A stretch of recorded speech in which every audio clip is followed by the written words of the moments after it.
Hello guys, and welcome back to the channel. This is your host Mavry of Musings of Mavry, and today we're going to be watching Maou-sama Retry episode 2.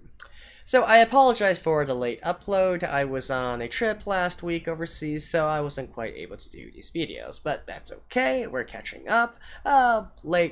It's better late than never, right?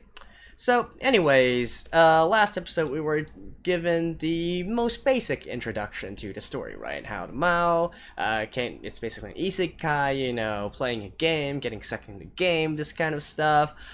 We met the little girl Aku, who lots of people say it's a blonde rim. Yeah, sure, whatever. And, you know, for the first episode, really, there's not that much that stands out, right? Neither in the backstory, the animation or whatnot, except for the fact that maybe the Mao is a little bit more older and a little bit more mature, if you will, in terms of his actions and whatnot, even though realistically he himself is not quite that old in terms of his former life, if you will. But like I said before, the reason that I like this series is because of the humor and how it really opens up pretty much starting from this episode, I believe, when the the holy maidens, holy saints or whatever come out, and then later on, I guess maybe in the next episode, this episode we'll probably get their first encounter, and then from next episode on, we'll start to see them going, you know, crazy, if you will. The next few episodes will go crazy. And so I'm looking forward to that, right? As long as I can retain a good percentage of the humor, I still feel like this is probably going to be a series worth watching. Now, really, I was thinking about just watching this series myself, but I figured if I'm going to watch it anyways, I might as well make a video, because some people might be interested, right? So, in any case, let's just see how they handle the characters for this episode. And so let's go in right now. Alrighty, let's begin in 3, 2, 1, play.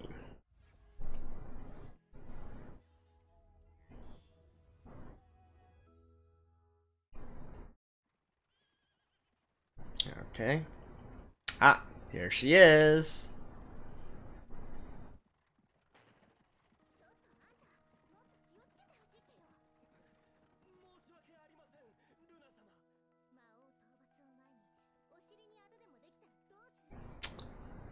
Oh, you'll be bruising her butt, alright.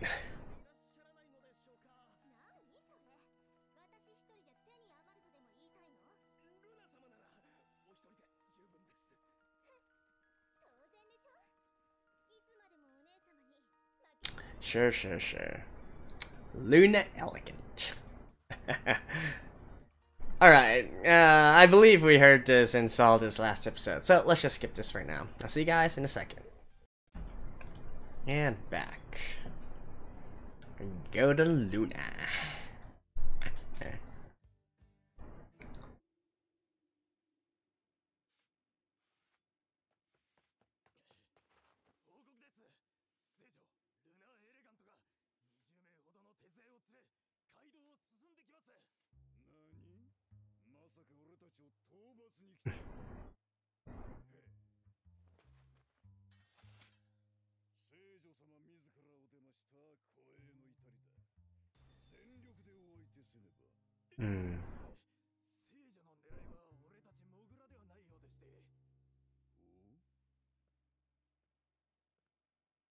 Her target is this one.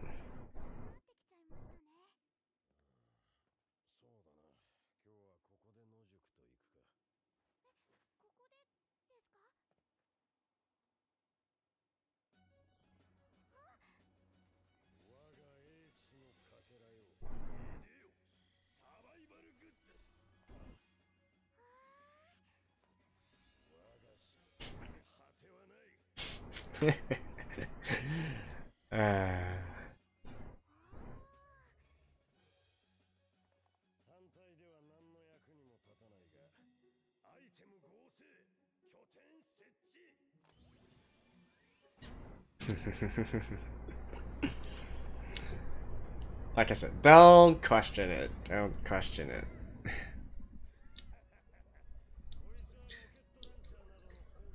I've never quite, you know,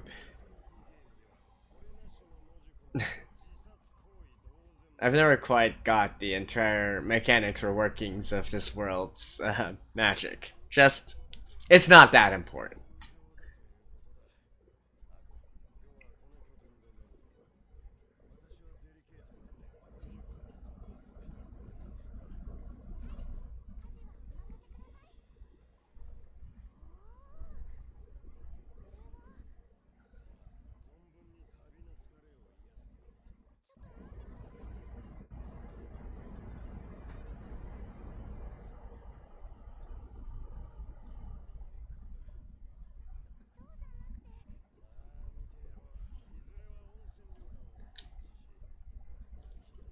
Keep that in mind.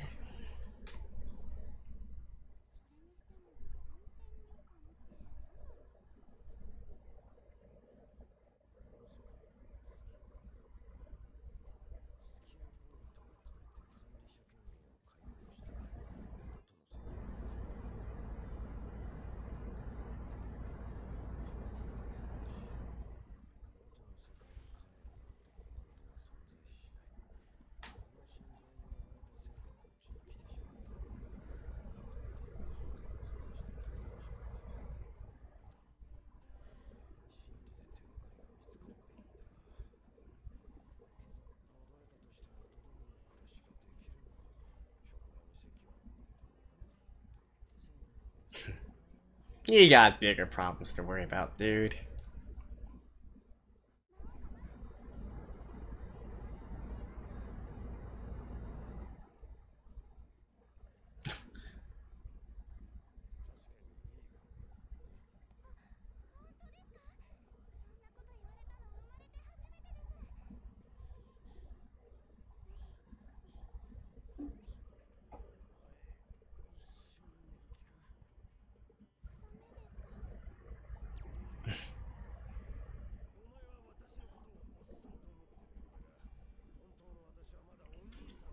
Like I said, don't worry, guys.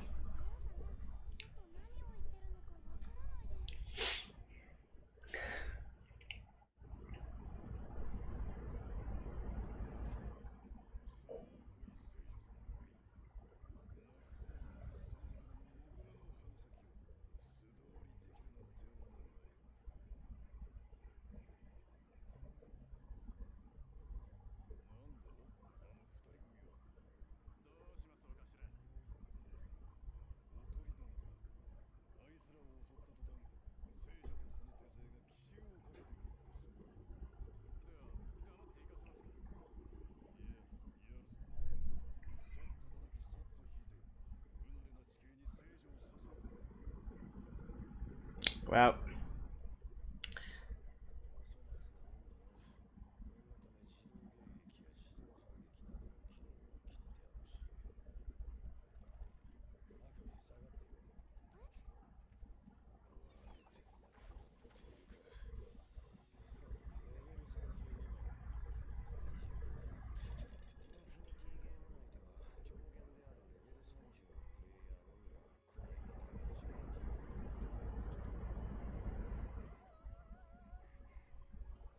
I mean, I guess you could, like I said before, you could sort of like try to think of the mechanics and whatnot of the systems, but really, it's basically used once and never again.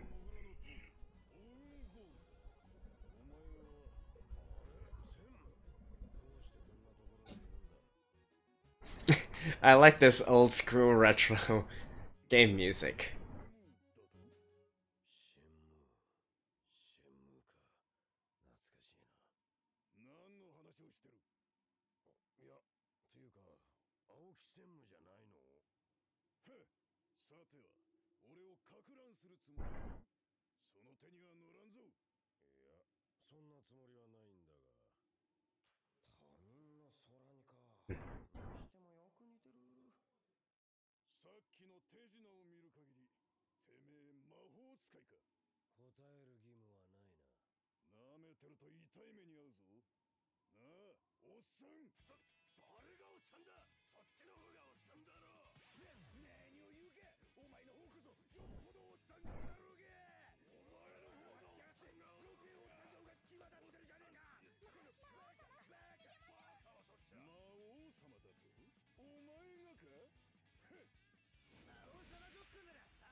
That was some shitty animation, but oh well.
Don't worry, we'll meet all three of them.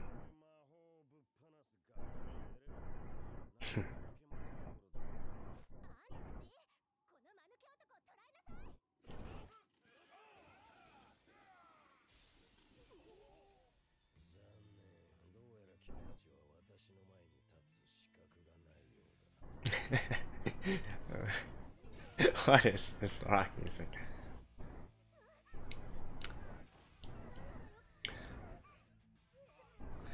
You know, the good thing about being overpowered is that you don't need to...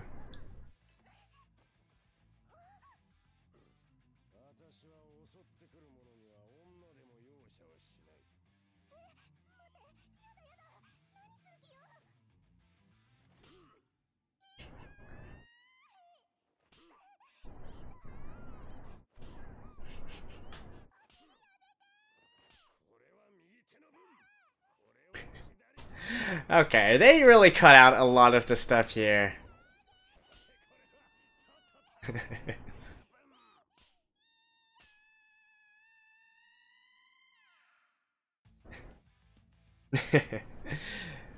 Alright, I feel like I need to supplement some information here. In the mangas, the Luna was a Luna was a bit more aggressive and much more of a bitch. Let's just put it that way.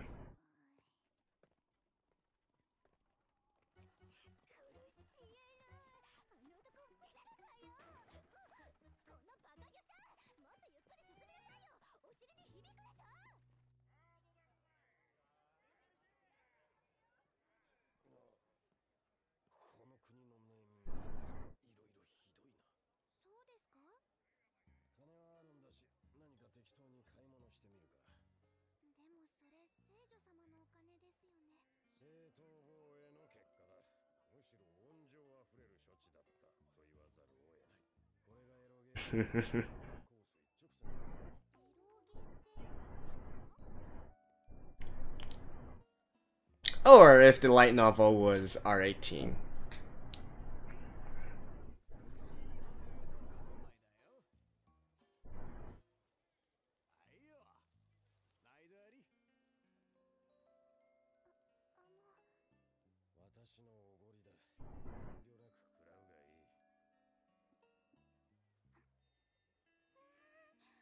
You're not supposed to eat it on that end.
Again, he means what he says.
I think this is an anime thing.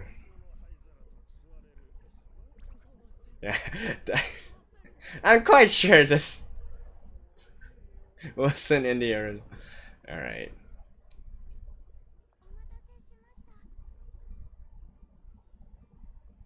Aww.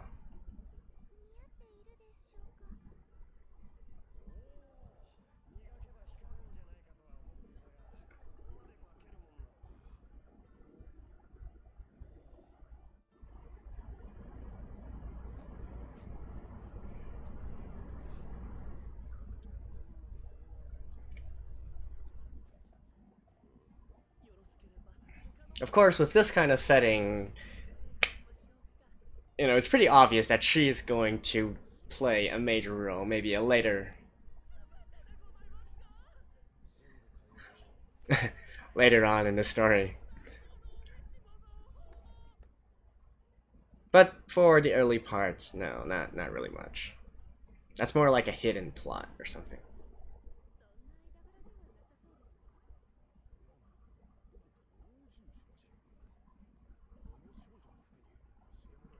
Well, it's not his money.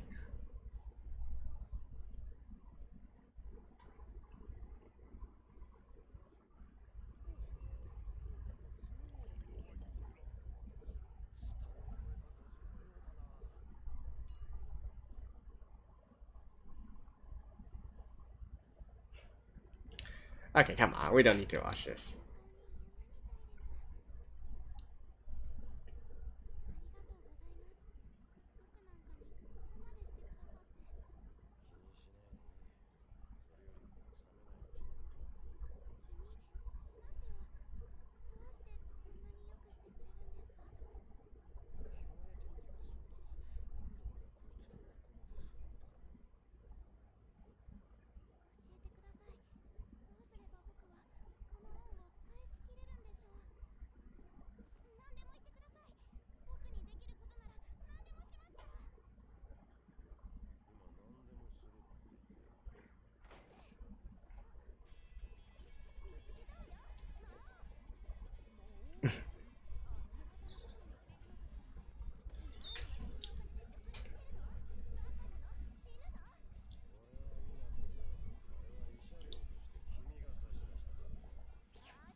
Wow, they really skipped a... Okay.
They're really accelerating the story a little bit too much.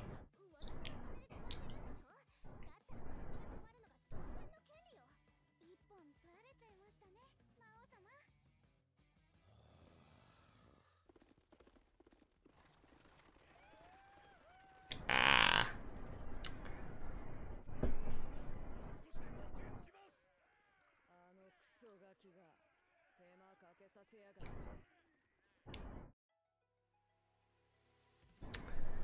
I mean... Alright. I'll talk a little bit more about what happened and the differences with the manga and the ending. So, see you guys in just a second.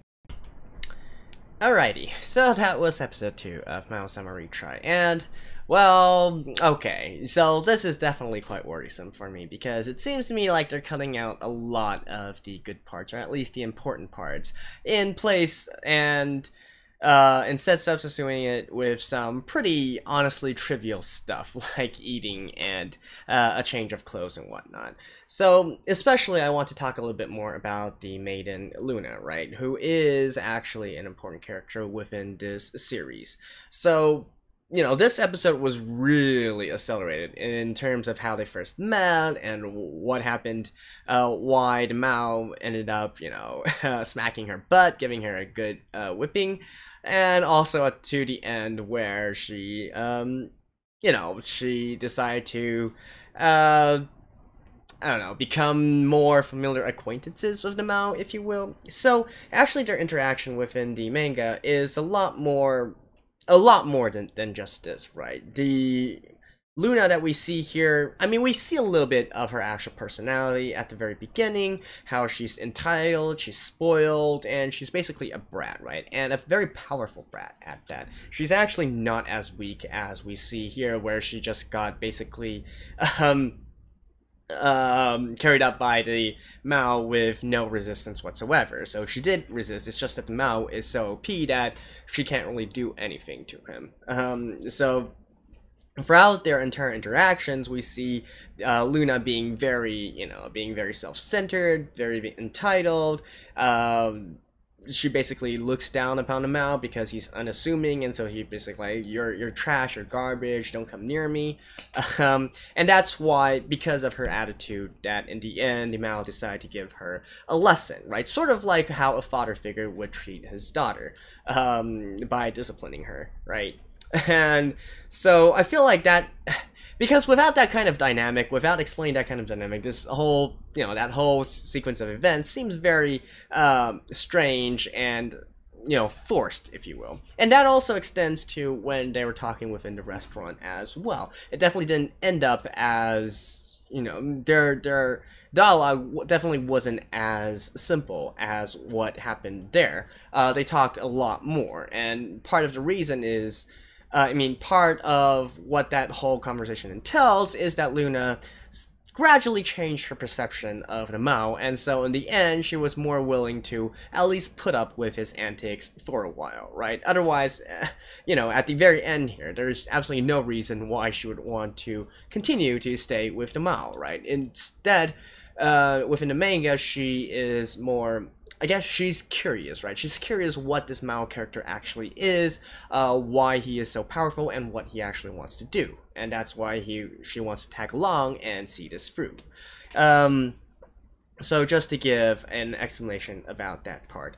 And, by now you should probably have an idea of how the Holy Maidens actually are, right? She is one of the 3 Holy Maidens of this country.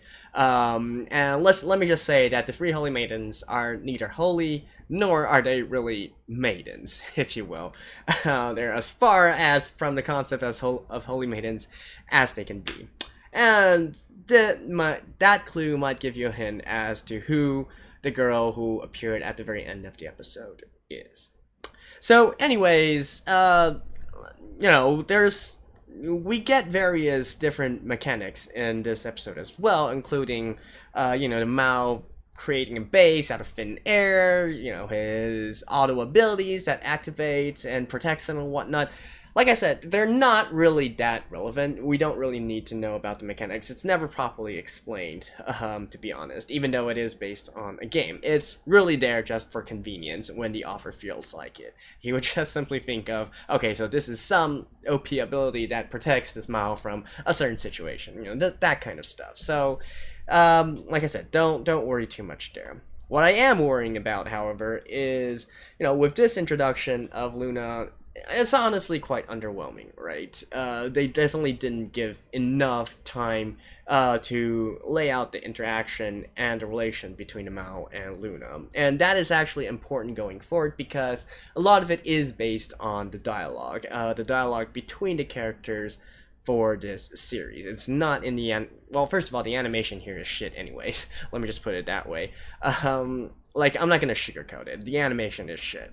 However, like I said, I was hoping at least the humor and the dialogue would be there as well. As it stands right now, I think it really might just completely have no redeeming quality whatsoever. But we'll see, right? We'll see. I'll give it 2 more episodes as I usually do for all series. I'll watch 4 episodes of it and see if it at least captures some of the humor and whatnot. Like I said, I would be okay with this adaptation if it captures half of the humor and dialogue of the original series. As it stands right now, it captures maybe 10%, alright, 15%, or something like that. So, I am not impressed, to be entirely honest. So, we'll see. Maybe it'll pick up a little bit. If not, well, there are a lot of different series that I want to do anyway, so I might just drop it. But definitely don't let these 2 episodes be the basis of, what your perception of the actual series is. I guarantee you it's much more hilarious than this. So, yeah. If you guys have any questions, feel free to ask me about them. I'll try to answer them without spoiling too much. If not, well, let's hope the next episode is a little bit better, shall we? So until next time, I'll see you guys. Bye-bye.